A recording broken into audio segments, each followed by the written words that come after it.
En este LegaIndep reseñaremos lo más importante ocurrido desde marzo de 2020, o sea, desde que se declaró la llegada de la pandemia a Venezuela, en relación con las sanciones económicas y financieras impuestas por el gobierno de los Estados Unidos al gobierno de Venezuela y a otros entes públicos, así como a personas naturales y jurídicas, venezolanas y de otras nacionalidades, que el gobierno de los Estados Unidos considera que ayudan significativamente al gobierno de Nicolás Maduro o que le proveen de apoyo financiero, tecnológico o material o de bienes o servicios,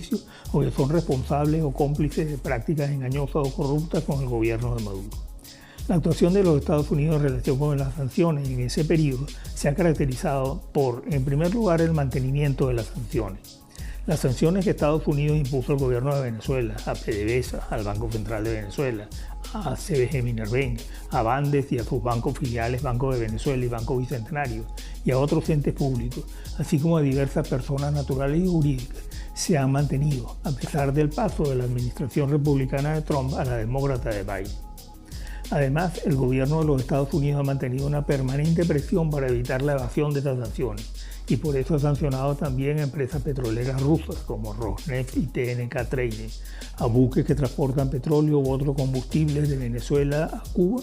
y a personajes como por ejemplo Alex Saab, que según el Departamento del Tesoro es un comerciante colombiano que creó un esquema fraudulento de cambio de petróleo por alimentos que eran enviados al gobierno de Venezuela, que a su vez los vendía en las llamadas cajas CLAP. En segundo lugar, tenemos como característica la protección de los activos venezolanos en los Estados Unidos de acreedores que aleguen derechos sobre esos activos.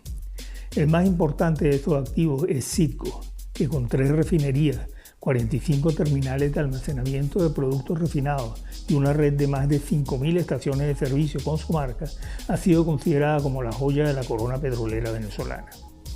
Sobre esa empresa se cierne una amenaza de ejecución de una garantía sobre el 50,1% de las acciones de la compañía propietaria, que es una filial de PDVSA constituida en los Estados Unidos.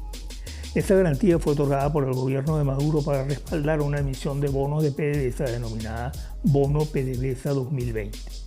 Ante el incumplimiento del servicio de esos bonos,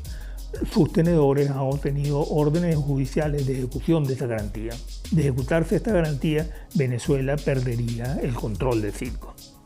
En octubre de 2019 fue emitida la licencia 5A, que estableció un plazo durante el cual no era posible realizar ninguna transacción comercial con el bono PDVSA 2020, incluyendo la ejecución de las garantías que lo respalden. Ese plazo ha sido extendido en varias oportunidades. La licencia actualmente vigente es la 5G, que extiende hasta el 21 de octubre de 2021 el lapso durante el cual no podrán realizarse transacciones de ninguna clase sobre el bono PDVSA 2020. Lo que impide que, al menos hasta esa fecha, los bonistas puedan ejecutar su garantía sobre la mayoría accionaria de la compañía propietaria de Citgo. La tercera característica del régimen de sanciones del gobierno de los Estados Unidos al gobierno de Venezuela en el periodo que examinamos es el mantenimiento de las operaciones de ciertas empresas estadounidenses. La OFAC ha emitido licencias generales que permiten que algunas empresas estadounidenses continúen realizando negocios, en algunos casos en forma limitada, con el gobierno de Venezuela y otros entes públicos sancionados. En particular, estas licencias generales han sido emitidas en los sectores petrolero y financiero. En el sector petrolero, la licencia general 8H autoriza hasta el 1 de diciembre de 2021 ciertas operaciones en Venezuela de las empresas petroleras y de servicios petroleros Chevron, Halliburton, Schlumberger, Baker Hughes y Weatherford International, siempre que se trate de actividades ordinarias y necesarias para el mantenimiento limitado de las operaciones, contratos y otros acuerdos para la seguridad y la preservación de sus activos en Venezuela. No están permitidas las operaciones de perforación, levantamiento, procesamiento, compra, venta, transporte y embarque de petróleo o de productos de petróleo de origen venezolano. No están permitidos los seguros y reaseguros sobre estas operaciones. No está permitido el diseño, la construcción, la instalación, la reparación o las mejoras de cualquier pozo, infraestructura o instalación, así como la compra o la provisión de cualquier bien o servicio, excepto los requeridos por razones de seguridad. No se permite el pago de dividendos, incluso en especie, a PDVSA o a cualquier empresa que sea propiedad de PDVSA de al menos un 50%. También se prohíben los negocios relacionados con la exportación o reexportación de diluyentes y los préstamos y subsidios a PDVSA o a esas empresas propiedad de PDVSA. En el sector financiero, la OFAC emitió la licencia general 15C de marzo de 2020, por la cual autorizó a Mastercard, Visa, American Express, Western Union y MoneyGram International para que continúen realizando operaciones comerciales con el Banco Central de Venezuela, el BANDES, el Banco de Venezuela, el Banco Bicentenario y el Banco del Tesoro. En cuarto término tenemos la provisión de medicinas y otras actividades de ayuda humanitaria. La provisión de medicinas siempre ha estado exenta de las sanciones de los Estados Unidos en virtud de la licencia general 4, actualmente 4C, que permite las exportaciones y reexportaciones de, entre otros bienes, medicinas y equipos médicos por personas de los Estados Unidos a Venezuela.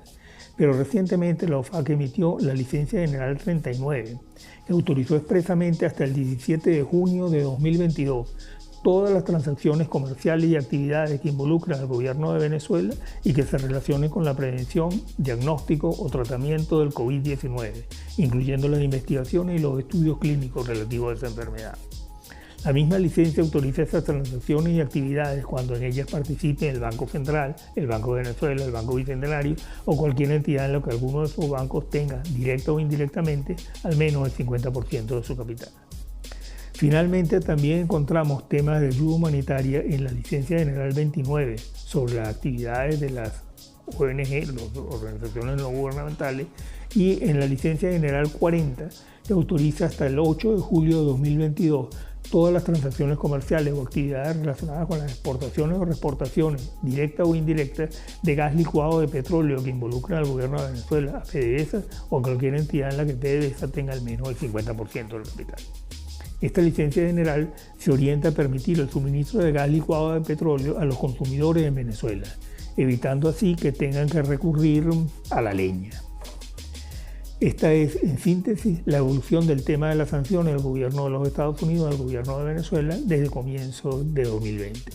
Para mayor información, les sugerimos acudir a nuestras publicaciones. Gracias.